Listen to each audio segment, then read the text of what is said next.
ഉള്ളതെല്ലാം വിറ്റ് പെറുക്കി രാജീവ് റോഷൻ ബിസിനസ് ചെയ്യാൻ പോയി. ഇപ്പൊ ഒന്നുമില്ല.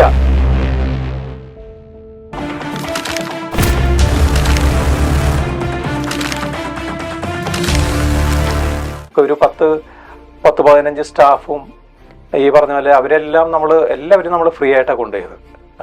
ടിക്കറ്റിന്റെ പൈസ മാത്രമേ അവരെടുത്തിട്ടുള്ളൂ. ബാക്കി എല്ലാം വിസ എല്ലാം നമ്മൾ തന്നെ എടുത്തത്. പക്ഷെ ആ ഒരു ആത്മാർത്ഥ്യമൊന്നും അവർ നമ്മളോട് കാണിച്ചിട്ടില്ല. പിന്നെ അത് നമ്മൾ അവരെ ബ്ലെയിം ചെയ്തിട്ട് കാര്യമില്ല.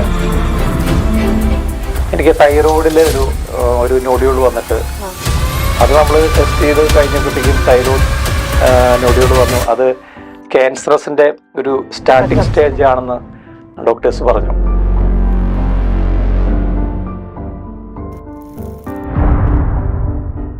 എനിക്ക് 2 മൂത്തയാണ്. അതിൽ മൂത്ത ബ്രദർ മരിച്ചുപോയി.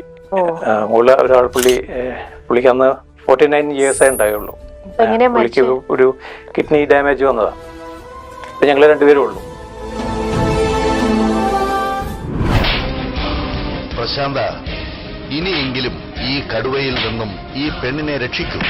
സീരിയലിൽ ഒരുപാട് ലിമിറ്റേഷൻസ് ഉണ്ട്. നമുക്ക് പേയ്മെന്റ് ആണെങ്കിലും നമ്മുടെ ഫെസിലിറ്റീസ് ആണെങ്കിലും എല്ലാം നമുക്കൊരു ലിമിറ്റേഷൻ ഉള്ള ഒരു ഫീൽഡാണ് സീരിയൽ. നമുക്ക് അങ്ങനെ ഒരുപാടൊന്നും ഏൺ ചെയ്യാൻ പറ്റില്ല. അപ്പൊ നമുക്കൊരു ഗ്രോത്ത് ഉണ്ടാവില്ല. ഇഞ്ചി മൈ മീൽ പാർട്ട്ണർ.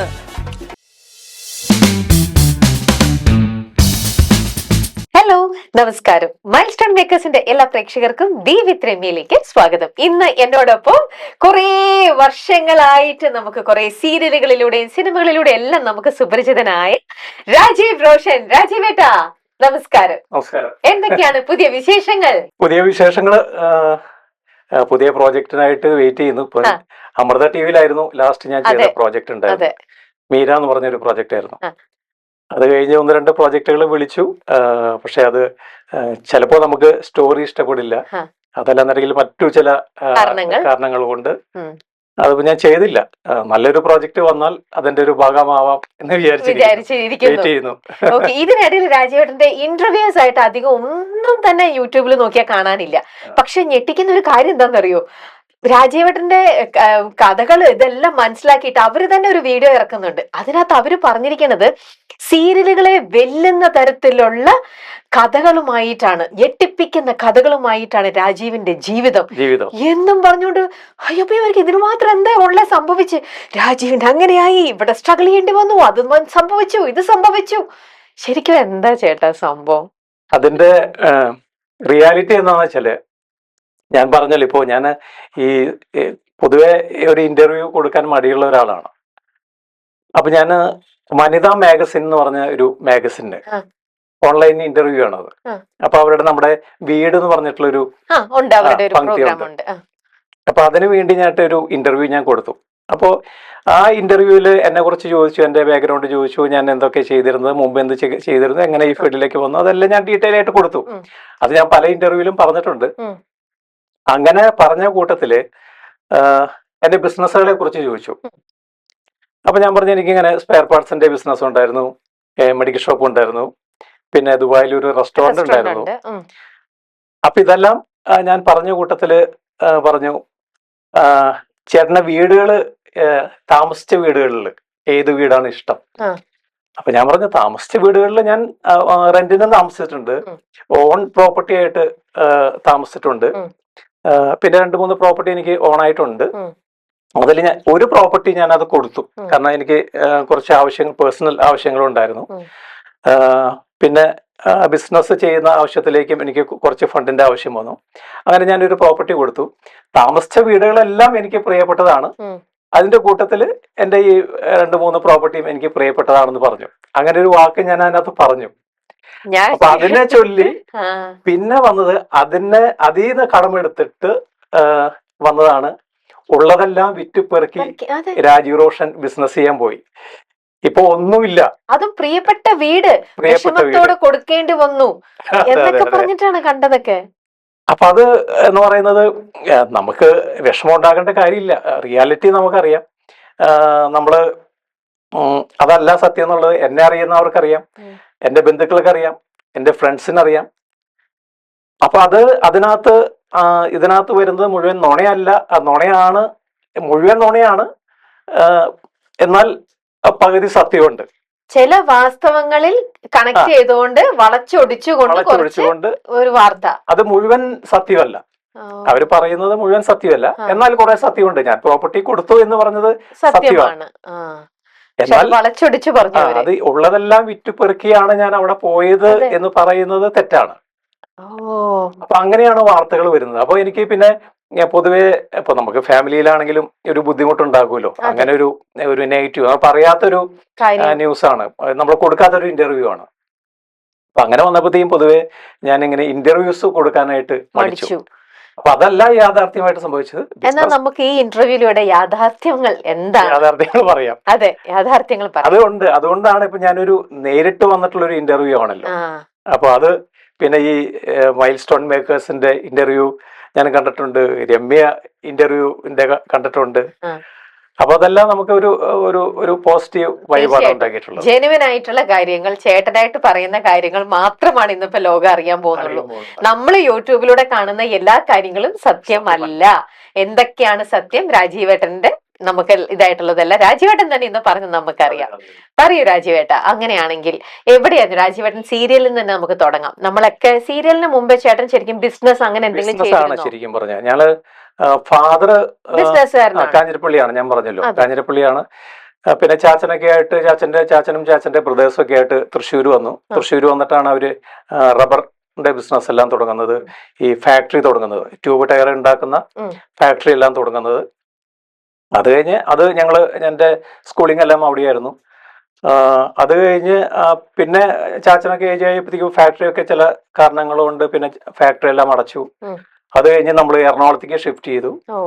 എറണാകുളത്തേക്ക് ഷിഫ്റ്റ് ചെയ്തിട്ടാണ് ഈ പറഞ്ഞ സർവീസ് സെന്റർ, വണ്ടികളിലെ സർവീസ് സെന്റർ, സ്പെയർ പാർട്സിന്റെ ഷോപ്പ്, മെഡിക്കൽ ഷോപ്പ്, ഇതെല്ലാം ഓപ്പൺ ചെയ്യുന്നത്. അല്ല, ഞങ്ങൾ 3 ബ്രദേഴ്സാ. ചേട്ടൻ മൂത്താളാ? ഇല്ല, ഞാൻ ഏറ്റവും ഇളയതാ. എനിക്ക് 2 മൂത്തേട്ടന്മാര്. അവര് എറണാകുളത്ത് തന്നെയാണോ? എറണാകുളത്ത് തന്നെയാണ്. അതിൽ മൂത്ത ബ്രദർ മരിച്ചുപോയി. ഒരാൾ പുള്ളിക്ക് അന്ന് 49 ഇയേഴ്സേ ഉണ്ടായുള്ളൂ. പുള്ളിക്ക് ഒരു കിഡ്നി ഡാമേജ് വന്നതാ. നമ്മളെല്ലാം ട്രീറ്റ്മെന്റ് എല്ലാം കൊണ്ടുപോയി, അമൃതയില് എല്ലായിടത്തും കൊണ്ടുപോയിരുന്നു. പക്ഷെ അത് അങ്ങനെ ഒരു സാഹചര്യത്തില് ഞങ്ങൾ 2 പേരേ ഉള്ളൂ. അപ്പൊ അങ്ങനെ ബിസിനസ് എല്ലാം സ്റ്റാർട്ട് ചെയ്ത് നമ്മൾ പിന്നെ എറണാകുളത്ത് സെറ്റിലായി. അപ്പൊ ഇവിടെ എറണാകുളമായിട്ട് ഇപ്പൊ ഞങ്ങൾ ഒരു 33 വർഷമായി. അപ്പൊ ചേട്ടൻ സ്കൂളിംഗ് ഒന്നും എറണാകുളത്ത് പഠിച്ചിട്ടില്ല, എല്ലാം തൃശ്ശൂരായിരുന്നു. ഓക്കെ. അപ്പം വിദ്യാഭ്യാസം എല്ലാം അവിടെ കഴിഞ്ഞിട്ടാണ്. അപ്പൊ എറണാകുളം വന്നപ്പോഴത്തേക്ക് ചേട്ടൻ കല്യാണം ഒക്കെ കഴിഞ്ഞിരുന്നോ? എറണാകുളം വന്നപ്പോ കല്യാണം കഴിഞ്ഞിട്ടില്ല. ഇല്ല.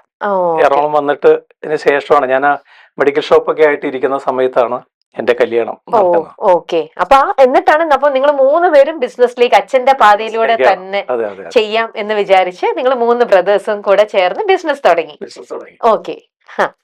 അങ്ങനെ ബിസിനസ് തുടങ്ങി. ഞാൻ പറഞ്ഞില്ലേ, ബ്രദർ ഈ പറഞ്ഞ പോലെ അങ്ങനെ ഒരു മരണം സംഭവിച്ചു. അത് കഴിഞ്ഞ് പിന്നെ ഞാനും ബ്രദറും മറ്റേ എന്റെ 2ാമത്തെ ബ്രദറും ബിസിനസ്സുമായിട്ട് തന്നെ മുന്നോട്ട് പോയി. അങ്ങനെ ഇരിക്കുമ്പോഴാണ് ഈ സീരിയലിലേക്ക് ഒരു ഓഫർ വരുന്നത്. അത് ഞാൻ പല ഇന്റർവ്യൂവിലും ഞാൻ പറഞ്ഞിട്ടുണ്ട്. എന്റെ ഒരു സുഹൃത്തായിരുന്നു ഇവിടെ, സുനിൽ എന്ന് പറഞ്ഞിട്ട് ഒരു സുഹൃത്താ. പുള്ളിക്കൊരു ടൂറിസ്റ്റ് ഹോം ഉണ്ട് പനമള്ളിയാറിൽ. അപ്പൊ ഞാൻ ഈ സുഹൃത്തിനെ കാണാനായിട്ട് ഞാൻ പലപ്പോഴും പോവാറുണ്ട്.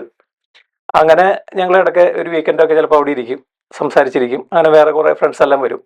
അപ്പൊ ഈ ഹോട്ടൽ എന്ന് പറയുന്നത് ഒരു സീരിയൽ ക്യാമ്പാ. അപ്പൊ അന്ന് ദൂരദർശനേ ഉള്ളൂ. അന്ന് ഏഷ്യാനെറ്റ് എനിക്ക് തോന്നുന്നു ആയിട്ടില്ല. അപ്പൊ ആ സീരിയല് ദൂരദർശനിലെ കഥ പറയുന്ന കണ്ണുകൾ എന്ന് പറഞ്ഞിട്ട് ഒരു സീരിയൽ നടക്കുന്നുണ്ട്.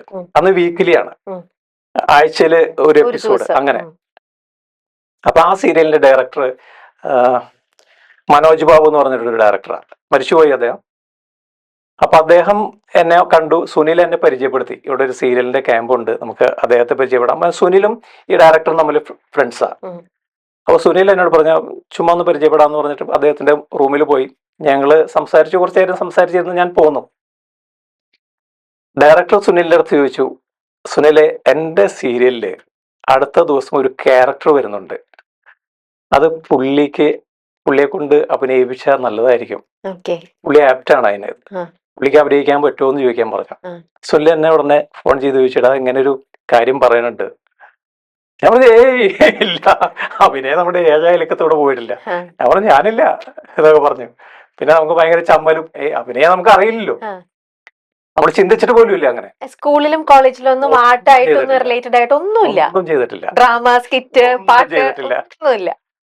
അതൊന്നും അങ്ങനെ ഒരു ഇൻട്രസ്റ്റും നമുക്ക് ഉണ്ടായിരുന്നില്ല. ആ. അപ്പോ അതിനോട് അങ്ങനെ ഒരു താല്പര്യം ഇല്ലാത്തതുകൊണ്ട് നമ്മൾ ആ ഒരു വഴിയിലേക്ക് പോയിട്ടില്ല. ഉം. അപ്പൊ ഇവൻ പറഞ്ഞിട്ടാ ഒന്നും നീ ചെയ്യാനില്ല, ഉം. പുള്ളി പറഞ്ഞു തരും, പറഞ്ഞ പോലെ ചെയ്താൽ മതി എന്നൊക്കെ പറഞ്ഞു. ഞാൻ അന്നിട്ട് സമ്മതിച്ചില്ല.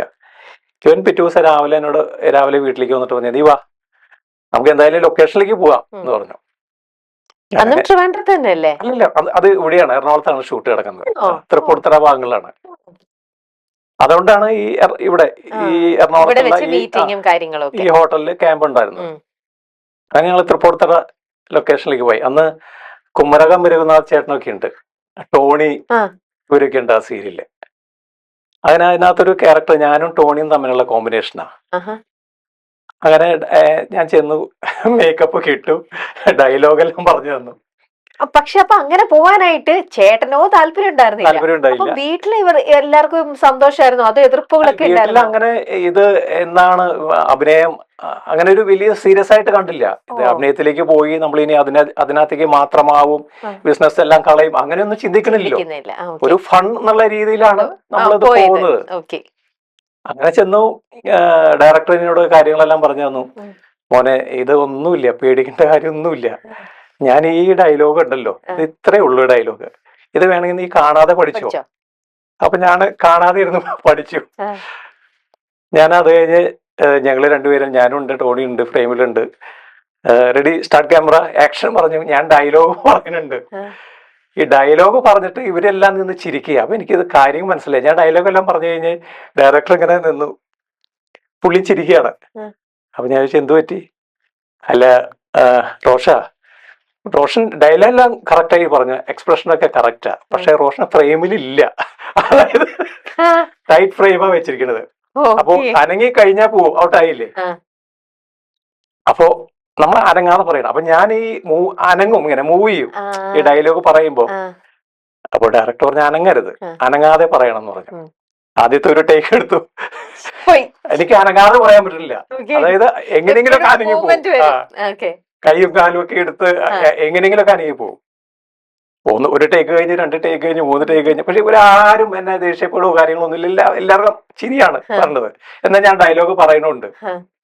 പിന്നെ രണ്ടുപേരിന്റെ 2 സൈഡിൽ നിന്ന് വന്നിട്ട് ഇങ്ങനെ പിടിച്ചു. ടൈറ്റ് ഫ്രെയിം എന്ന് പറഞ്ഞാൽ ഇത്രയല്ലേ ഉള്ളൂ.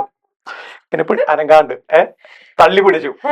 ഇനി നേരെ നോക്കിയിട്ട് ഈ പറഞ്ഞ ഡയലോഗ് ഇതേപോലെ തന്നെ പറഞ്ഞു. അങ്ങനെ എന്നെ തള്ളി പിടിച്ച് ഞാൻ നേരെ നിന്ന്, കയ്യൊന്നും അറിയില്ല, കൈയൊക്കെ പിടിച്ചേക്ക, ഈ ഡയലോഗ് പറഞ്ഞു. അത് ഓക്കെ വെച്ചവര്.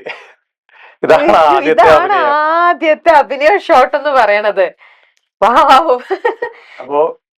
അപ്പൊ അവിടെ നിന്ന് തുടങ്ങിയതാ നമ്മള്. അപ്പൊ ABCD അറിയാൻ പാടില്ലാത്ത, അപ്പൊ പുതിയ വരുന്ന ചില ആളുകളൊക്കെ, ഇപ്പൊ ഞാൻ സീരിയൽ അഭിനയിക്കുമ്പോ എന്റെ കൂടെ ചിലപ്പോ എന്റെ ഒരു ഫ്രണ്ടായിട്ടായിരിക്കും അഭിനയിക്കാൻ പറ്റുന്ന പിള്ളേരൊക്കെ ഉണ്ട്. അപ്പൊ അവര് പറഞ്ഞു, ചേട്ടാ തെറ്റാണെങ്കിൽ പറയണട്ടാന്ന് പറയും. അപ്പൊ ഞാൻ പറഞ്ഞു, മോനെ ഒന്നും പേടിക്കണ്ട, ഇതിലും വല്ലാത്തൊരവസ്ഥ കഴിഞ്ഞിട്ട് ഞാൻ ധൈര്യമായിട്ട് അഭിനയിച്ചോ. ഈ പുറത്തേക്ക് ഇറങ്ങുമ്പോഴും അമ്മമാരും സ്ത്രീകളും ഒക്കെ സീരിയൽ കാണുന്ന എല്ലാരും നിങ്ങൾക്ക് എന്താ പറയാ, പുറത്തിറങ്ങുമ്പോ അവരുടെ ഒരു റിയാക്ഷൻസ് ഒക്കെ ഇല്ലേ? അങ്ങനെ ഒരു ചേട്ടൻ നല്ലൊരു ഓർമ്മകൾ എന്തെങ്കിലും പറയാനുണ്ടോ? ഓർമ്മകളല്ല, ഓർമ്മകളെല്ലാം നല്ല ഓർമ്മകളാണ്. നമ്മൾ എവിടെ ചെന്നാലും, ഇപ്പൊ പള്ളിയിൽ ചെന്നാലും, നമ്മള് വേറെ പുറത്തേക്ക് പോയാലും, എവിടെയെങ്കിലും പ്രത്യേകിച്ചും കൂടുതൽ അമ്മമാര് ആണ് കൂടുതൽ, അവർക്ക് ഒരു ഭയങ്കര ഒരു വാത്സല്യം. അത് നമ്മുടെ ഭാഗ്യമാണെന്ന് പറയാം. അങ്ങനെ അപ്പൊ പിന്നെ ഈ പറഞ്ഞ പോലെ, അതുപോലെ സ്ത്രീകളാണല്ലോ കൂടുതൽ സീരിയൽ കാണുന്ന പ്രേക്ഷകര്. അപ്പൊ നമ്മളെ എവിടെ ചെന്നാലും അവർക്കൊരു പ്രത്യേക ഇഷ്ടവും കാര്യങ്ങളൊക്കെ എല്ലാം ഉണ്ട്. അങ്ങനെ പിന്നെ അത് അങ്ങനെ നമ്മൾ ആസ്വദിച്ചു പോയി. ഇതിനിടയിലാണ് ഞാൻ നമ്മൾ തൊട്ട് മുന്നേ പറഞ്ഞ പോലത്തെ വീഡിയോയിൽ കണ്ടൊരു കാര്യം എന്ന് വെച്ചാല്, ഇങ്ങനെ ടിപ്പിക്കൽ ഒരു ഭർത്താവിന്റെ ഇമേജ് കുറെ വന്നു കഴിഞ്ഞപ്പോഴത്തേക്ക് എല്ലാവരും ഒരു മാറ്റം ഇതില്ലേ, നിനക്കൊരു എന്താ ഗട്ട്സ് ഇല്ലാത്ത ഇതാണ്, അങ്ങനത്തെ കുറച്ച് മോശം വാക്കുകളൊക്കെ പറഞ്ഞുകൊണ്ട് ആൾക്കാർ കളിയാക്കാൻ തുടങ്ങി. അതുകൊണ്ട് ഞാൻ സീരിയൽ അഭിനയം നിർത്തി എന്നുള്ളതും ഞാനൊരു വീഡിയോയിൽ കണ്ടു. അതായത് അത് ക്യാരക്ടർ എന്നറിയൂ, നമ്മൾ ഈ പോസിറ്റീവ് ക്യാരക്ടേഴ്സ് ആണ് ഇതെല്ലാം. ഞാൻ പറഞ്ഞ ആദ്യത്തെ വാത്സല്യം എന്ന് പറഞ്ഞത് ഒരു പോസിറ്റീവ് നെഗറ്റീവ് ആണ്. പിന്നെ പോസിറ്റീവ് ക്യാരക്ടർ ചെയ്യാൻ തുടങ്ങിയപ്പോ ഒരു പാവം പിടിച്ച ഭർത്താവ്, അല്ലെങ്കിൽ ഒരു പാവം പിടിച്ച മകൻ, അത് എങ്ങനെയോ ചിലപ്പോ എന്റെ ടാഗ്ലൈൻ പോലെയായി. അപ്പൊ ചാനലുകാരാണെങ്കിലും ഡയറക്ടേഴ്സ് ആണെങ്കിലും പ്രൊഡ്യൂസേഴ്സ് ആണെങ്കിലും അങ്ങനത്തെ ക്യാരക്ടർ വരുമ്പോ അവിടെ രാജീവ് റോഷൻ. അവിടെ രാജീവ് റോഷൻ ഇടാം. അങ്ങനെ ആ ഒരു കാറ്റഗറിയിലേക്കായി. ആ, അപ്പോ അതിനെ ഇപ്പോ പറയുമ്പോ ഒരു പെൺകോന്തൻ അല്ലെങ്കിൽ ഒരു അതെ. അങ്ങനെ ഒരു ടാഗ് ലൈനിലേക്ക് വന്നു. പെൺകോന്തനായ ഒരു ഭർത്താവ് അല്ലെങ്കിൽ ഭർത്താവ്. പെൺകോന്തനായ ഒരു മകൻ എന്നുള്ള രീതിയിലേക്ക് പിന്നെ വരുന്ന ക്യാരക്ടേഴ്സ് എല്ലാം അങ്ങനത്തെ ക്യാരക്ടേഴ്സാണ്.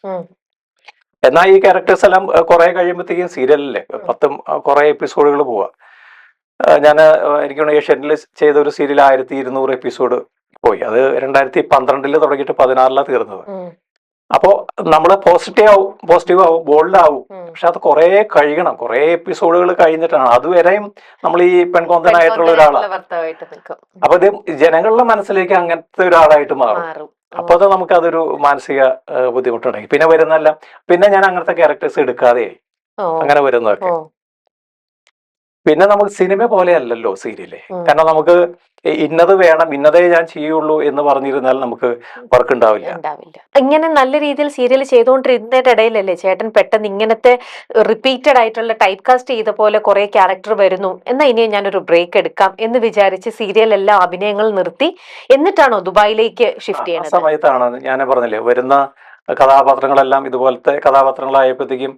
പിന്നെ അത് മാത്രമല്ല, നമുക്ക് ഒരു സീരിയൽ മാത്രമായിട്ട് നിന്നിട്ട് നമുക്കൊരു ഗ്രോത്ത് ഉണ്ടാവില്ല, നമുക്കൊരു വളർച്ച. അതായത് ഇപ്പൊ സിനിമ പോലെയല്ല, സീരിയലിൽ ഒരുപാട് ലിമിറ്റേഷൻസ് ഉണ്ട്. നമുക്ക് പേയ്മെന്റ് ആണെങ്കിലും നമ്മുടെ ഫെസിലിറ്റീസ് ആണെങ്കിലും എല്ലാം നമുക്കൊരു ലിമിറ്റേഷൻ ഉള്ള ഒരു ഫീൽഡാണ് സീരിയൽ. നമുക്ക് അങ്ങനെ ഒരുപാടൊന്നും ഏൺ ചെയ്യാൻ പറ്റില്ല. അപ്പൊ നമുക്കൊരു ഗ്രോത്ത് ഉണ്ടാവില്ല. അപ്പൊ നമുക്ക് ബിസിനസ് ഉണ്ടല്ലോ ഓൾറെഡി. അപ്പൊ അങ്ങനെ വൈഫിനൊരു താല്പര്യം, വൈഫിന്റെ സിസ്റ്ററൊക്കെ കല്യാണം കഴിഞ്ഞിരുന്നു. അന്നേരം കല്യാണം കഴിഞ്ഞിരുന്നു. അപ്പോ സിസ്റ്ററൊക്കെ അവിടെ ദുബായിലുണ്ട്. അവര് കുറെ വർഷങ്ങളായിട്ട് 10-30 വർഷമായിട്ട് ദുബായിലാണ്. അപ്പൊ അങ്ങനെയാണ് ഞങ്ങള് ഈ ഒരു റെസ്റ്റോറന്റ് മാറ്റി ചിന്തിച്ചത്. അപ്പൊ നാട്ടിലത്തെ ബിസിനസ്സിൽ ചേട്ടൻ ബ്രദറിന്റെ കൂടെ ഉണ്ടായിരുന്നു. ഓക്കെ. സീരിയൽ അഭിനയിക്കുന്നുണ്ടെങ്കിലും ബിസിനസ്സും നടക്കുന്നുണ്ടായിരുന്നു. ഓക്കെ. അപ്പൊ അതിന്റെ കൂടെ അപ്പോഴാണ് ഈ ഒരു ഐഡിയ വന്നത്. നമുക്ക് അങ്ങനെ ദുബായില് ഇങ്ങനെ ഒരു ഓപ്പർച്യൂണിറ്റി വന്നിട്ടുണ്ട്. അപ്പൊ സിസ്റ്റർ പറഞ്ഞു, അങ്ങനെയാണ് നമ്മൾ ദുബായിലേക്ക് പ്ലാൻ ചെയ്യുന്നത്. അപ്പൊ എന്റെ ബ്രദറൊക്കെ പറഞ്ഞു, പോണോ അവിടെ, ദുബായിൽ പോകേണ്ട കാര്യമുണ്ടോ? അവിടെ നിന്റെ ഫീൽഡ് ഇവിടെയാണ്, വർക്കെല്ലാം വരുന്നത് ഇവിടെയാണ്. പിന്നെ നമുക്കും ഒരു മാറ്റം വേണമെന്ന് നമ്മൾ ആഗ്രഹിച്ചു. അങ്ങനെയാണ് ദുബായിലെ ബിസിനസ് എല്ലാം തുടങ്ങി നമ്മൾ പോകുന്നത്. നിങ്ങളുടെ ലവ് മാരേജ് ആണോ? ഞങ്ങൾ ലവ് മാരേജ് ആയിരുന്നു. എവിടെ വെച്ച് ചേച്ചിനെ കണ്ടേ?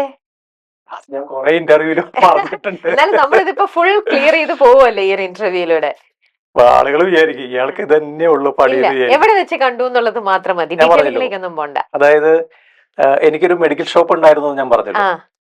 ആ മെഡിക്കൽ ഷോപ്പ് ഉണ്ടായിരുന്ന സമയത്ത് പുള്ളിക്കാരി അവിടെ വിമലാലയം എന്ന് പറഞ്ഞിട്ടൊരു എനിക്കറിയാം, അവിടെ പഠിക്കുകയായിരുന്നു, അവിടെ ഹോം സയൻസിന്. അപ്പൊ എന്റെ ഷോപ്പിന്റെ മുമ്പിൽ കൂടിയാണ് സ്ഥിരം പോണത്. മനസ്സിലായി. അപ്പൊ അവരുടെ ഒരു ഡ്രൈവറുണ്ട്, അദ്ദേഹം ഓടിക്ക് പുള്ളിക്കാരി പുറകിലിരിക്കുന്നുണ്ടാവും. അങ്ങനെ നമ്മള് നോക്കുമ്പോ ഡെയിലി പോകുന്നുണ്ട്. അങ്ങനെ കണ്ടു. പിന്നെയാണ് ബാക്കിയുള്ള കഥകളിലേക്ക് ഞാൻ പോണില്ല. മരുന്ന് വാങ്ങാൻ വന്നു, അങ്ങനെ അതങ്ങ് സെറ്റായി അല്ലേ? പക്ഷെ ചേച്ചിക്കും അന്നേരം ആ ഒരു സീരിയൽ ആക്ടറിനോട് കണ്ടിരുന്ന, ചേച്ചി സീരിയലൊക്കെ കാണുമായിരുന്നു ആ സമയത്ത്? ആ കല്യാണം കഴിയുന്ന സമയത്ത് ഞാൻ ഒരുപാട് എസ്റ്റാബ്ലിഷ്ഡ് ആയിട്ടില്ല. അഭിനയിച്ചു എന്നുള്ളതല്ലാതെ അങ്ങനെ ഇതുപോലെ ഞാൻ ഹീറോ ക്യാരക്ടേഴ്സ് ഒന്നും ചെയ്യാൻ തുടങ്ങിയിട്ടില്ല. ഓക്കെ. പക്ഷെ ചേച്ചിക്കും ഓക്കെ ആയിരുന്നു അഭിനയവും കാര്യങ്ങളും? എതിർപ്പില്ല, അതെപ്പോഴും ഇല്ല, അന്നുമില്ല, എന്നുമില്ല. ഓക്കെ. അങ്ങനെ നിങ്ങൾ അങ്ങനെ പുതിയ ഒരു ജീവിതം സ്വപ്നം കണ്ട് ദുബായിലേക്ക് പോവുകയായിരുന്നു. അന്നേരം ഇവിടെ കംപ്ലീറ്റ് സീരിയൽ എല്ലാം ചേട്ടൻ അതൊരു എന്താ പറയാ, മനസ്സ് അന്നേരം കുറെ ടൈപ്പ് കാസ്റ്റ് ചെയ്ത ക്യാരക്ടർ ചെയ്ത് കഴിഞ്ഞപ്പോ നമുക്ക് ഉള്ളിൽ ചിലപ്പോ തോന്നാം, ഇനി എനിക്കൊരു ബ്രേക്ക് എടുക്കാം. അപ്പം ചേട്ടൻ ആ സീരിയലിനോട് ബൈ പറഞ്ഞപ്പോ ഒരു വിഷമോ കാര്യങ്ങളോ അങ്ങനെ ഒന്നും തോന്നിയിട്ടുണ്ടോ? വിഷമം ഉണ്ടായിരുന്നില്ല. അതായത് നമുക്കൊരു മാറ്റം വേണമെന്ന് നമ്മൾ ആഗ്രഹിച്ചത്. അപ്പൊ അതുകൊണ്ട് അങ്ങനെ ഒരു സീരിയൽ ഇട്ടിട്ട് പോകുന്നതിൽ ഒരു വിഷമം ഉണ്ടായിരുന്നില്ല. കാരണം ആ സമയത്ത് ഞാൻ പോകുന്ന സമയത്ത് എന്റെ ഒരു സീരിയൽ ഏഷ്യാനെറ്റിൽ റൺ ചെയ്യാണ്. അപ്പൊ റൺ ചെയ്യുന്ന സീരിയല് ഞാൻ ഡയറക്ടറും പ്രൊഡ്യൂസറായിട്ടൊക്കെ സംസാരിച്ചു. ഞാൻ പറഞ്ഞു, ഇങ്ങനെ ഞങ്ങളൊരു ബിസിനസ് തുടങ്ങുന്നുണ്ട്, അപ്പൊ എന്റെ ക്യാരക്ടർ ഒന്ന് അവസാനിപ്പിക്കണം. അപ്പൊ ഇതിന്റെ റെസ്റ്റോറന്റിന്റെ എല്ലാം പണി നടക്കാം അവിടെ ദുബായില്. സിസ്റ്റർ ഉണ്ട് അവിടെ. എന്നാൽ പോലും നമുക്ക് നേരൊക്കെ പോയി വരേണ്ടി വരുമല്ലോ. പിന്നെ അത് മാത്രമല്ല, എന്തായാലും പോകണം. അപ്പൊ മെഗാ സീരിയൽ ആകുമ്പോഴത്തേക്കും ഇങ്ങനെ നീണ്ടു പോകും. അപ്പൊ അങ്ങനെ അവരോട് റിക്വസ്റ്റ് ചെയ്തു. അങ്ങനെ അവര് ചാനലായിട്ടൊക്കെ സംസാരിച്ച് പിന്നെ ഞാൻ അങ്ങനെ US പോകുന്നതായിട്ടൊക്കെ ഓ കഥയിലെ കാണിച്ചു. കാണിച്ചു. ഓ അങ്ങനെയാണ് ഞാൻ പോകുന്നത്. ഓ അപ്പോഴും സീരിയൽ റൺ ചെയ്യുന്നുണ്ടായിരുന്നു. ആ അതും നല്ല സീരിയലായിരുന്നു, നല്ലപോലെ പോയിക്കൊണ്ടിരുന്ന സീരിയലാ. ഉം. എന്നിട്ട് എല്ലാ പ്രതീക്ഷകളുമായിട്ട് നിങ്ങൾ ദുബായിൽ, അതും ചേച്ചിയും ചേട്ടനും നിങ്ങൾ ഒരുമിച്ച് അങ്ങ് ആ എല്ലാ പിള്ളേരും കുട്ടികളും ആയിരുന്നു പിള്ളേരെ അവിടെ ചേർത്തു ആ സ്കൂളില്. ആ അവറോൺ എന്ന് പറഞ്ഞിട്ടൊരു അറിയാം. സ്കൂളില് ഉം, രണ്ടുപേരെ ചേർത്തു. ഉം, അവരവിടെ പഠിച്ചു 2-3 വർഷം. ഉം. പിന്നെ ബിസിനസ് ഒക്കെ കുറച്ച് ദുബായ് മൊത്തത്തിൽ ഒരു ഡൗണിലേക്ക് പോകുന്ന ഡൗണിലേക്ക് സമയത്ത് പോകുന്ന അല്ലേ, സമയം എന്തോ ഒരു റിസഷൻ തട്ടുന്ന സമയത്ത് എന്തോ വന്ന ആയിരുന്നു. സമയത്ത് ഓ പിന്നെ നമ്മള് റെസ്റ്റോറന്റിലെ ബിസിനസ് മാത്രമല്ലാതെ നമുക്ക് ഈ പാർട്ടി ഓർഡേഴ്സ് കുറെ ഉണ്ടായിരുന്നു. ആ അതെല്ലാം കുറഞ്ഞു. പിന്നെ അറിയാലോ, നമുക്ക് ഒരു 10-15 സ്റ്റാഫും ഈ പറഞ്ഞ പോലെ എല്ലാവരും നമ്മൾ ഫ്രീ ആയിട്ടാണ് കൊണ്ടുപോയത്. ടിക്കറ്റിന്റെ പൈസ മാത്രമേ അവരെടുത്തിട്ടുള്ളൂ, ബാക്കി എല്ലാം വിസ എല്ലാം നമ്മൾ തന്നെ എടുത്തത്. പക്ഷെ ആ ഒരു ആത്മാർത്ഥ്യമൊന്നും അവര് നമ്മളോട് കാണിച്ചിട്ടില്ല. പിന്നെ അത് നമ്മൾ അവരെ ബ്ലെയിം ചെയ്തിട്ട് കാര്യമില്ല. ഉം. അങ്ങനെ അവരുടെ ശമ്പളം, അവരുടെ താമസം, ഞങ്ങളുടെ താമസം, പിള്ളേരുടെ പഠിത്തം, അതെ അതെ, വലിയൊരു അപ്പൊ ചെലവാണ്. ഇതെല്ലാം നമ്മുടെ നാടല്ലല്ലോ. അതെ, അപ്പൊ ഇവിടുന്ന് നമ്മൾ പൈസ കൊണ്ടുപോയി കഴിയുമ്പോഴത്തേക്കും അത് വളരെ കുറവാകും, വാല്യൂ കുറയും. വാല്യൂ ആ കുറയും. ആ അങ്ങനെ നമുക്ക് പൊതുവെ ബിസിനസ് എല്ലാം കുറച്ച് കഴിഞ്ഞപ്പോഴത്തേക്കും നമ്മൾ പിന്നെ അത് വൈൻഡ് അപ്പ് ചെയ്യാന്നുള്ള തീരുമാനമായി. കാരണം എന്നോട് എല്ലാവരും പറഞ്ഞു പിടിച്ചു നിൽക്കെന്ന് പറഞ്ഞാൽ നമ്മൾ എവിടെ പിടിച്ചു നിൽക്കും, അത് അതാ റോൾ കൂടെ ചെയ്യാൻ പിടിച്ചു പൈസ നിന്നിട്ട് വേണ്ടേ. കാര്യമില്ലല്ലോ, അതെ, പൈസയ്ക്ക് പൈസ വേണമല്ലോ. അതെ. അങ്ങനെ ഞാൻ ബെറ്റർ ഓപ്ഷൻ നമുക്ക് തിരിച്ചു വരാം എന്നുള്ളതാണ്. ഇനി കൂടുതൽ നമുക്ക് ഒരു നഷ്ടത്തിലേക്ക് പോകണ്ട എന്നുള്ള രീതിയിലേക്ക്. പക്ഷെ അതുവരെ ചേട്ടൻ ഈ സീരിയലുകളിൽ നിന്ന് അഭിനയിച്ചുണ്ടാക്കിയ പൈസയും അതുമൊക്കെ വീട്ടിൽ കാണുന്ന പോലെ ചേട്ടനായിട്ട് ഉണ്ടാക്കിയ വീട് ഉണ്ടാക്കി ഇതെല്ലാമായിട്ടായിരിക്കുമല്ലോ ചേട്ടൻ ദുബായിലേക്ക് ഷിഫ്റ്റ് ചെയ്തിട്ടുണ്ടാവുക. അപ്പം അതിനു വേണ്ടിയിട്ടാണോ ചേട്ടൻ ഈ പ്രിയപ്പെട്ട വീട് ഒരെണ്ണം പ്രോപ്പർട്ടി വിറ്റു? വിറ്റത് അതിന് വേണ്ടിയിട്ടല്ല ശരിക്കും പറഞ്ഞ. പ്രോപ്പർട്ടി വിറ്റത് നമുക്ക് വേറെയും കുറച്ച് ആവശ്യങ്ങളുണ്ടായിരുന്നു. ദുബായിലെ ബിസിനസ്സിന് വേണ്ടിയിട്ട് പ്രോപ്പർട്ടി നമ്മൾ അങ്ങനെ വിറ്റിട്ടില്ല. ചേട്ടൻ അത് അസുഖം വന്നതൊക്കെ? എനിക്ക് ആ അല്ലല്ല, അത് അതിന് മുമ്പാ. ഓ, അത് സീരിയൽ അഭിനയിച്ചോണ്ടിരിക്കുമ്പോഴാണോ? അഭിനയിച്ചുകൊണ്ടിരിക്കുന്ന സമയത്ത് ഓ അത് എനിക്ക് തൈറോയിഡില് ഒരു നൊഡ്യൂൾ വന്നിട്ട് ആ അത് നമ്മൾ ടെസ്റ്റ് ചെയ്ത് കഴിഞ്ഞപ്പോഴത്തേക്കും തൈറോയ്ഡ് നൊഡ്യൂൾ വന്നു. അത് ക്യാൻസറസിന്റെ ഒരു സ്റ്റാർട്ടിംഗ് സ്റ്റേജ് ആണെന്ന് ഡോക്ടേഴ്സ് പറഞ്ഞു. എന്നാൽ ഒരു സ്ഥലത്ത് ചെന്നപ്പോൾ ഇതല്ല എന്ന് പറഞ്ഞു. ഓ അപ്പൊ നമുക്ക് കൺഫ്യൂഷനായി. ആ അപ്പൊ ഞാനൊരു 3 ഹോസ്പിറ്റലിൽ ഒപ്പീനിയൻ എടുത്തു, ഇതെന്താ ചെയ്യേണ്ടത് എന്ന് വെച്ചാൽ. അപ്പോൾ അവര് മെജോറിറ്റി ഡോക്ടേഴ്സും പറഞ്ഞെന്താന്ന് വെച്ചാൽ ഇത് ടോട്ടൽ തൈറോയിഡക്ടമി ചെയ്യുക. ഒരു ഹോസ്പിറ്റൽ പറഞ്ഞു പകുതി ഓപ്പറേറ്റ് ചെയ്ത് കളഞ്ഞാൽ മതി, പകുതി പ്രോബ്ലം ഇല്ല. തൈറോയ്ഡ് എന്ന് പറഞ്ഞ ഒരു അഡീഷണൽ ആയിട്ടുള്ള ഒരു ഗ്രന്ഥിയാണല്ലോ, പകുതി നീക്കട്ടെ കുഴപ്പമില്ല എന്ന് പറഞ്ഞു. പക്ഷെ കൂടുതൽ ഡോക്ടേഴ്സ് പറഞ്ഞതെന്ന് വെച്ചാൽ അത് ടോട്ടൽ തൈറോയിഡക്ടമി ചെയ്യുന്നതാണ് നല്ലത്. കാരണം ഒരു ഓപ്പറേഷൻ കഴിഞ്ഞിട്ട് നമുക്ക് അടുത്ത ഒരു പോർഷനിൽ ഒരു നൊഡ്യൂൾ വന്നാൽ വീണ്ടും ഇത് ഓപ്പൺ ചെയ്യേണ്ടി വരും. അപ്പൊ അതിലും ബെറ്റർ ടോട്ടൽ തൈറോയിഡക്ടമി ചെയ്താൽ പിന്നെ നമുക്ക് പേടിക്കാനൊന്നുമില്ല. അങ്ങനെയാണ് അങ്ങനെ ഒരു സർജറിയിലേക്ക് പോയതും. പക്ഷെ അതും ഈ പറഞ്ഞ പോലെ എവിടുന്നോ കടമെടുത്ത യൂട്യൂബുകാര് എന്നെ കൊന്നില്ല എന്ന് മാത്രമേ ഉള്ളൂ. ഞാൻ അങ്ങനത്തെ ഒക്കെ കണ്ടിട്ടുണ്ട് വീഡിയോസ്. അത് എനിക്ക് തോന്നുന്നു ഒരു ചാനലിൽ കൊടുത്ത ഇന്റർവ്യൂവിലാണ് ഞാനത് പറഞ്ഞിട്ടുള്ളത്. അത് യൂട്യൂബേഴ്സിനല്ല. ഞാൻ ഏതൊരു ചാനലിന് ഞാൻ ഒരു ഇന്റർവ്യൂ കൊടുത്തപ്പോ അതിൽ ഞാൻ പറഞ്ഞു ഇങ്ങനെ എനിക്കൊരു പ്രോബ്ലം വന്നു എന്നുള്ളത്. അത് ഞാനത് പറയാൻ കാരണം എന്താണെന്ന് വെച്ചാല് പലർക്കും പേടിയാണല്ലോ ഇങ്ങനെ ഒരു സംഭവം വരിക എന്ന് പറയുന്നത്. പക്ഷെ ഇതൊന്നും പേടിക്കാനുള്ള ഒരു കാര്യമില്ല. ഇതെല്ലാം 100% ഈ തൈറോയ്ഡ് ആയിട്ട് ബന്ധപ്പെട്ട് വരുന്ന എല്ലാം 100% ക്യൂറബിൾ ആണ്.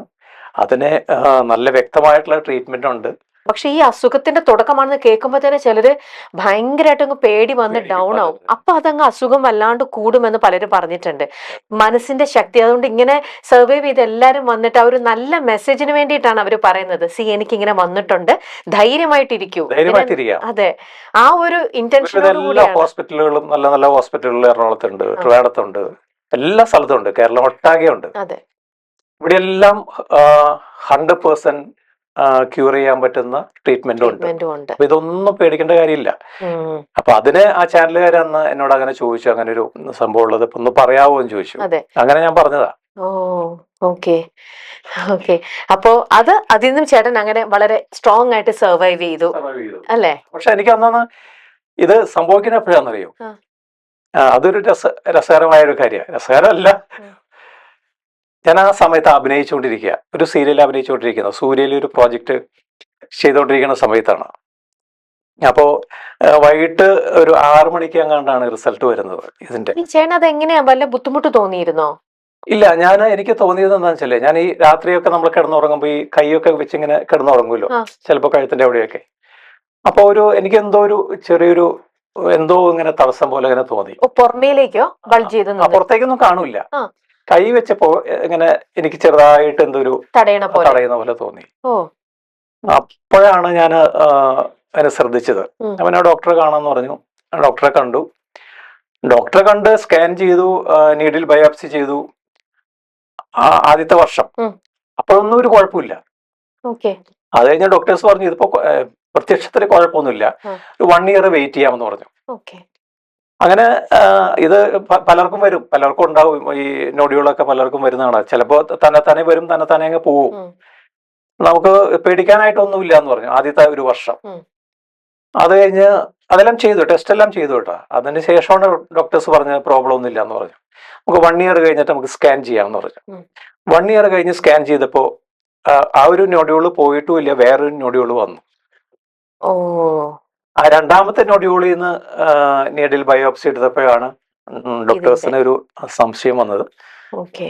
നമുക്ക് ഡീറ്റെയിൽ ആയിട്ട് ചെക്കപ്പ് നടത്താമെന്നൊക്കെ പറഞ്ഞു. ആ. അപ്പൊ അതൊരു ഏർലിയർ സ്റ്റേജ് ആയിരുന്നു. അപ്പൊ ആ ചെക്കപ്പിൽ അവർക്കൊരു അബ്നോർമാലിറ്റി തോന്നി അതിനകത്ത്. അപ്പൊ ചേട്ടന് ഭക്ഷണം കഴിക്കുമ്പോഴോ വെള്ളം ഇറക്കുമ്പോഴോ ഒരു ബുദ്ധിമുട്ടോ പ്രോബ്ലം ഒന്നുമില്ല? ഒരു ക്ഷീണോ കാര്യങ്ങളോ ഒന്നുമില്ല. ഓ. അതാണ് ഇതിനകത്തുള്ള ഒരു നമ്മൾ ദൂഷ്യവശം എന്ന് നമ്മൾ പറയില്ലേ, ആ. അതായത് പലതും അറിയാതെ പോകും. അതെ. നമുക്കിത് അങ്ങനെ ഫീൽ ചെയ്തുകൊണ്ടാണ് നമ്മളത് ഒരു ഡോക്ടറെ പോയി കാണാനും അതിനുള്ളൊരു സാഹചര്യമൊക്കെ ഉണ്ടായത്. അതല്ലാത്തവരിത് അറിയില്ല.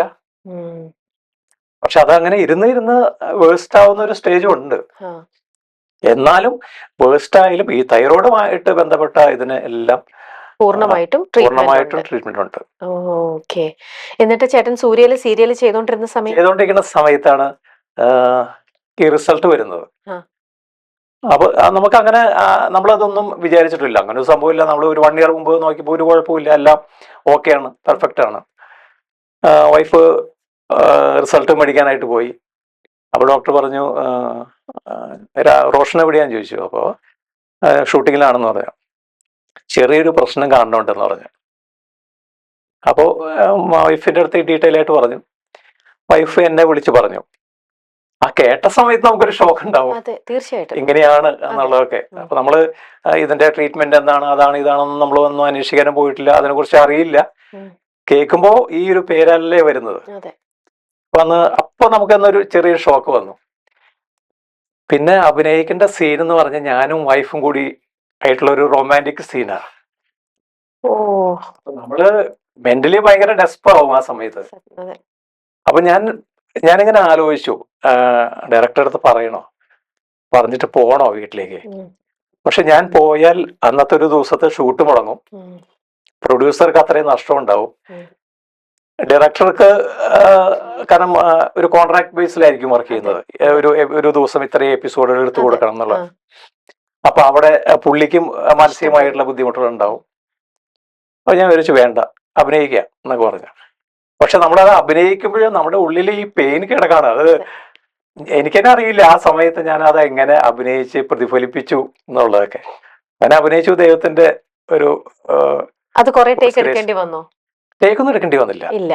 പക്ഷെ എങ്ങനെയോ ചേട്ടൻ അത് ഉള്ളിന്റെ ഉള്ളിൽ ഒതുക്കി, ആരോടും പറഞ്ഞില്ല.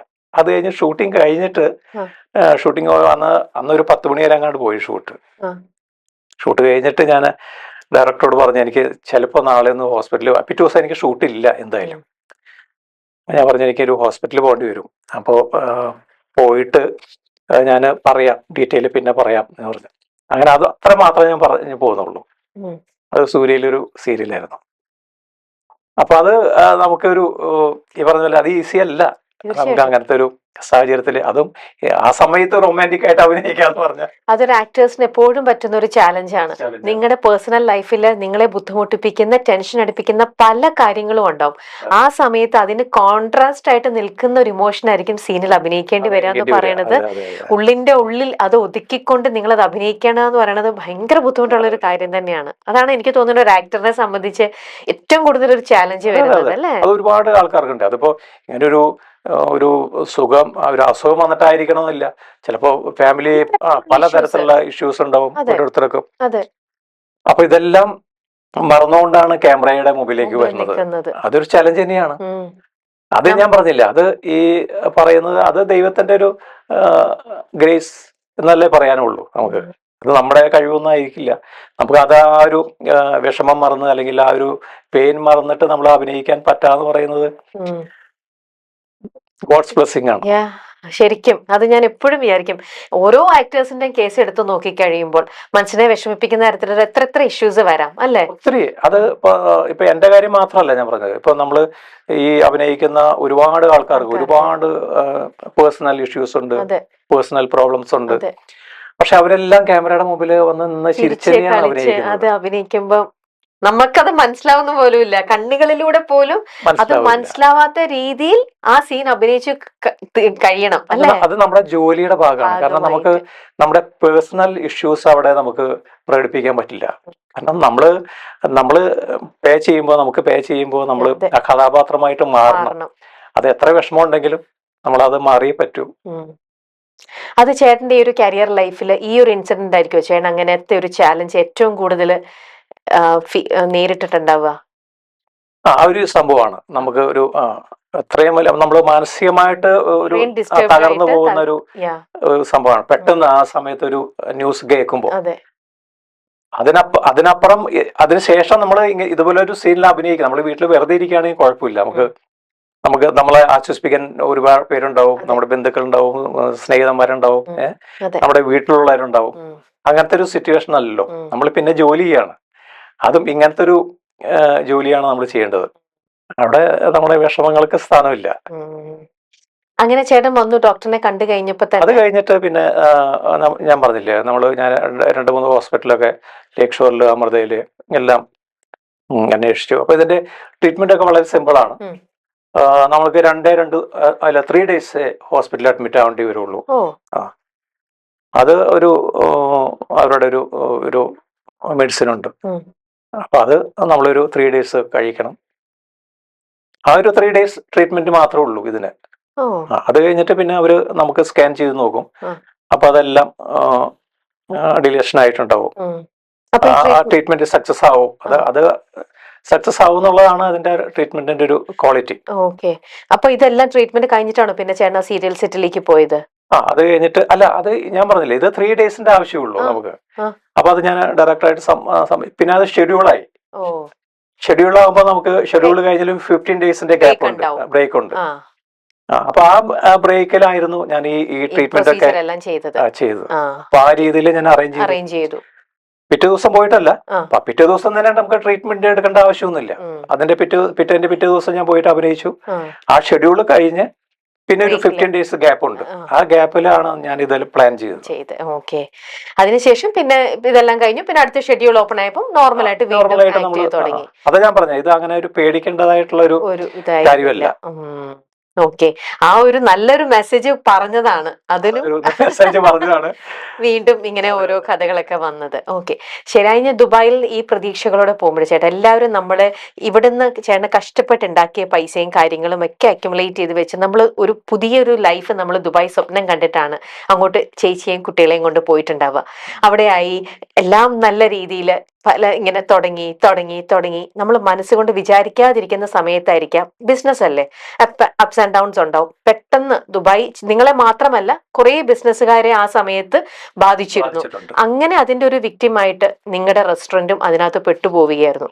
പക്ഷേ ബാക്കി സൈഡിൽ നിന്നവരൊക്കെ പലരും എന്താ പറയാ, അവർക്ക് അങ്ങനെയല്ലേ പറയാൻ പറ്റൂ, നീ ധൈര്യമായിട്ട് നിൽക്ക്, എങ്ങനെയെങ്കിലും പിടിച്ച് നിക്കെന്ന് ബാക്കി അവിടേക്ക് പറയാനാ പറ്റുക. പക്ഷെ അങ്ങനെ നിക്കാനായിട്ട് ചേട്ടൻ വേറെ പല വഴിയും നോക്കിയിരുന്നോ? അല്ല, പിന്നെ നമ്മൾ നിൽക്കാന്ന് പറയുന്നതേ, നമ്മള് ഇത് വീണ്ടും ഒരു സക്സസിലേക്ക് നമുക്ക് കൊണ്ടുവരാൻ പറ്റില്ല എന്നുള്ളൊരു തോന്നൽ വന്നാൽ നമ്മൾ പിന്നെ ആ ബിസിനസ് നിർത്താൻ നല്ലത്. കൂടുതൽ ബാധ്യത വരുത്തി കൂടുതൽ ബാധ്യത വരുത്തി വെക്കാതിരിക്കുക നല്ലത്. നമുക്ക് വേണമെങ്കിൽ നിൽക്കാം, നമുക്ക് അവിടെ ലോൺ കിട്ടും, ബാങ്കുകാര് ലോൺ തരാൻ റെഡി ആയിട്ട് നിൽക്കുകയാണ്, ഇഷ്ടംപോലെ ബാങ്കുകാരുണ്ട്. നമുക്ക് വേറെ എന്തെങ്കിലും നമ്മുടെ കേരളത്തിലെ പ്രോപ്പർട്ടി വെച്ചിട്ട് നമുക്ക് ഇവിടുന്ന് ലോൺ എടുക്കാം. പിന്നെ എനിക്ക് തോന്നി അതിന്റെ ആവശ്യമില്ല, നമുക്കിപ്പോ തിരിച്ചു വന്നാലും നമുക്ക് ഇവിടെ ബിസിനസ്സുകളുണ്ട്, അപ്പൊ അത് റൺ ചെയ്യാം. പിന്നെ ഞാൻ ഇത്രയും വർഷമായിട്ട് നിന്ന നമ്മുടെ ഫീൽഡുണ്ട്, ആ ഫീൽഡിലേക്ക് തിരിച്ചു വരാം. അങ്ങനെ ഒരുപാട് ഓപ്ഷൻ നമ്മുടെ മുമ്പിൽ ഉള്ളപ്പോ പിന്നെ നമ്മൾ അതിനകത്ത് കടിച്ചു തൂങ്ങി നിൽക്കേണ്ട കാര്യമില്ല. അപ്പൊ അത് നമ്മൾ വൈൻഡ് അപ്പ് ചെയ്യാന്നുള്ളതാണ് ഇപ്പോഴും സേഫ് ആയിട്ടുള്ള ഒരു മാർഗം. അല്ലെ പിന്നെ നമ്മൾ കടങ്ങൾ എടുക്കണം, അല്ലെങ്കിൽ നമുക്ക് നമ്മുടെ ഉള്ള പ്രോപ്പർട്ടികൾ നമ്മൾ കൊടുക്കണം. ഇതിനൊന്നും നിൽക്കണ്ടല്ലോ.